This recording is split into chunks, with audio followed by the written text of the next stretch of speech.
Every phone touts their value, but the Pixel 8a shows us why it's the best cheap phone on the market with its intelligent AI features, charming design, and class-leading software support. I am a staunch supporter of phones that offer exceptional bang for the buck value, which is probably why the last few phones I have bought with my own money have all been under $500. Google's Pixel A series has continually been in contention for the best cheap phones each year, and the Pixel 8a doesn't deviate from trend. Yes, it gets a minor facelift with the design, but where the Pixel 8a truly impresses me is its robust software package. So far this year, phones such as the Nothing Phone 2a, OnePlus 12R, and Samsung Galaxy A35 all pose threats to the Pixel 8a, so Google needs to set the record straight that the Pixel 8a is the undisputed best cheap phone champion when all is said and done. This could be the phone that sets the benchmark for all other mid-range phones released this year. In my Google Pixel 8a review, I test out the phone's new Google AI features, like some of the ones it inherits from the Pixel 8 and Pixel 8 Pro that I have enjoyed using to save me time. On top of that, I am eager to see what improvements the Pixel 8a has with its display, battery life, and camera performance to make it a satisfying upgrade over last year's Pixel 7a. Pre-orders for the Pixel 8a went live on May 7, while general availability at the Google Store and other retailers will happen starting on May 14. More important to its story, however, is that its US price remains unchanged at $499, which is wonderful news given how rumors hinted to the possibility of a price hike. Luckily, that's not the case here, but you should know that the $499 cost is for the 128GB of storage. If you need more, Google's adding an additional 256GB option for $559. UK shoppers will pay £499 for the Pixel 8a and £50 more increase from the Pixel 7a. Mid-range phones really get any color options besides the usual black and white options, but Google's has the Pixel 8a available for different colors. You have visual obsidian and porcelain for those who prefer something more neutral toned, while the bay and alloy options add a bit of charm to the phones. My Pixel 8a test unit is the alloy version, which has a deeper green tone over the mint color option for the Pixel 8. Unfortunately, Google has yet to lower the price of last year's Pixel 7a. That once is still selling for $499 on the Google Store, but I suspect it won't be long before it gets a price cut. Even so, Pixel 8a deals going on right now make it almost entirely pointless to get the Pixel 7a at this moment, mainly because you can get the Pixel 8a for free in some instances. With the Pixel 8a design, I am really impressed by how it looks and feels very much like Google's more expensive flagship phones. For a mid-ranger, it certainly has a charm that few phones can match. It's definitely better look than Samsung's comparable Galaxy A35 and makes the aging iPhone SE 2022 even more dated than it is already. There are a couple of design changes that make the Pixel 8a look better than the Pixel 7a. First of all, the corners have been rounded to make it more in line with the design of the Pixel 8 and 8 Pro's design language.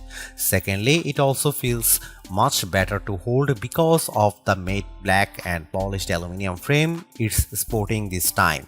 It doesn't feel slippery like the glossy finish of the Pixel 7a, while the matte finish makes it much more smudge resistant. I love how the Pixel 8a always looks clean each and every time I take it out of my pocket or after using it for a period of time. Beyond these two changes, pretty much everything else about the Pixel 8a is identical, including the horizontal bar on the back of the phone that contains its cameras, USB-C port, power and volume rockers.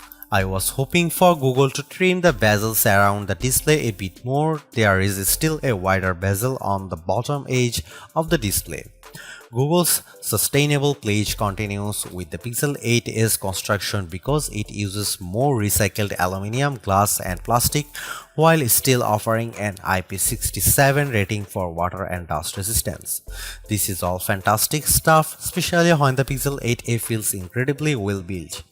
If my Pixel 8 Pro long-term review is any indication, I suspect the Pixel 7a to hold up just as well.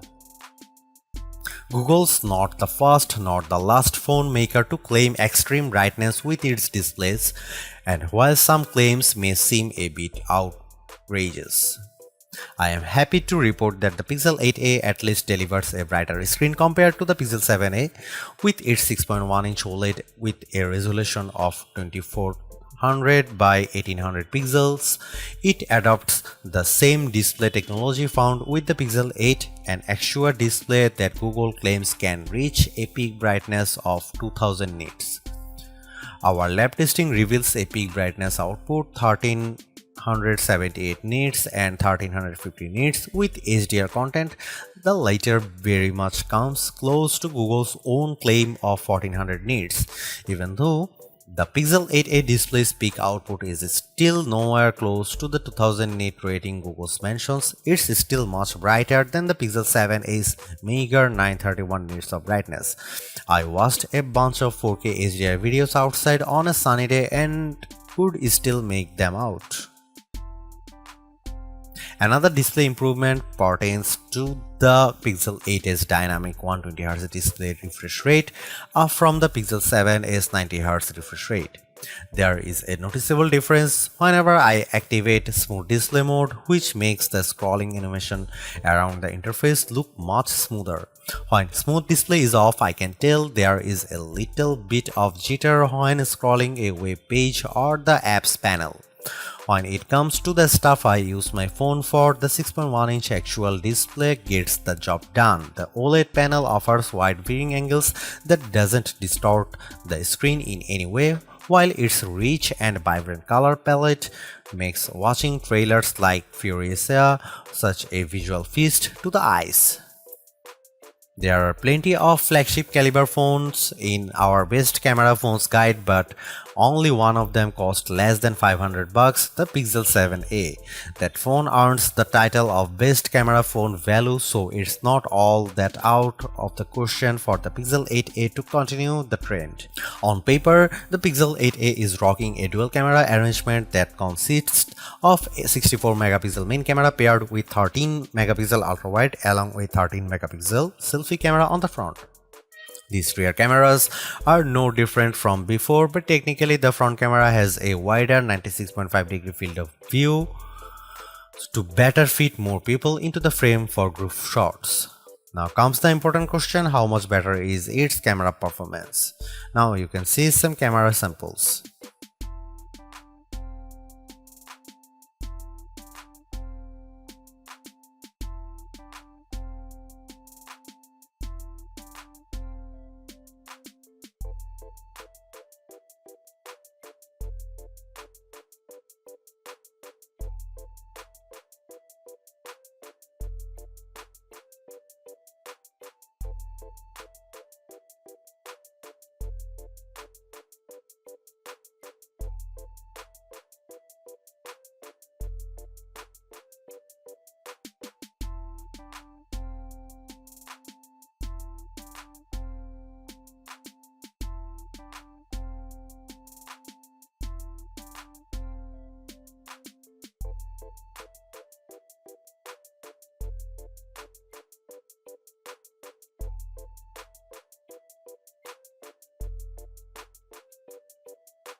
It's no surprise that the Pixel 8a gains the same Tensor G3 chip that powers the Pixel 8 and 8 Pro, which makes the mid-range phone even more compelling given how it's so close in price to the Pixel 8. As I detailed already, the phone feels incredibly snappy navigating around the interface and running a few apps, which can also be attributed to its 120Hz refresh rate. As I suspected, the Pixel 8a delivers promising benchmark scores that pull it ahead of its predecessor. In Geekbench 6, it puts up single-core and multi-core scores of 1581 and 4093 respectively, which easily surpass the 1018 single-core and 3065 multi-core scores of the Pixel 7a. These scores are what I would expect in a newer phone, but it's harder to notice with everyday tasks like the occasional email reply or running any of my favorite social media apps. The Pixel 8a handles them with finesse, much like the Pixel 7a before it.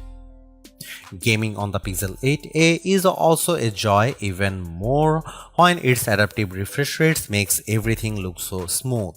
In Age of Origins, the Pixel 8a maintains a smooth frame rate even when there is a ton of action happening on screen. On some other phones, I usually see a drop in frame rate during battle scenes, but this kept pace with the action, just as good as my Pixel 8 Pro. Against the Pixel 7a, the newer Tensor G3 propels the Pixel 8a to a faster frame rate of 53.7 fps in 3D Mark's Wildlife Unlimited test. In contrast, the Pixel 7a reaches 41.1 fps running the same test.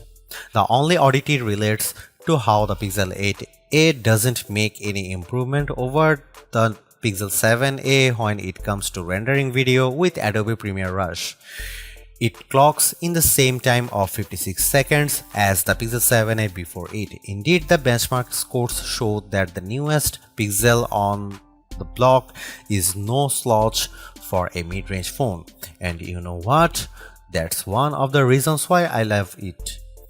Not only is it able to keep a steady frame rate with all the games I play, but it really says something about experiencing a 120Hz refresh rate on a mid phone. Everything just feels fluid. These improvements come without upping the cost of the phone, which in this day and age is a great thing in my book. This means you are getting even more value out of the Pixel 8a, more so if you intend on holding it for the next 7 years. I am not one to shell out $1000 plus for a phone, which is why this is the phone I would buy with my own money. Thanks for watching. See you in the next one.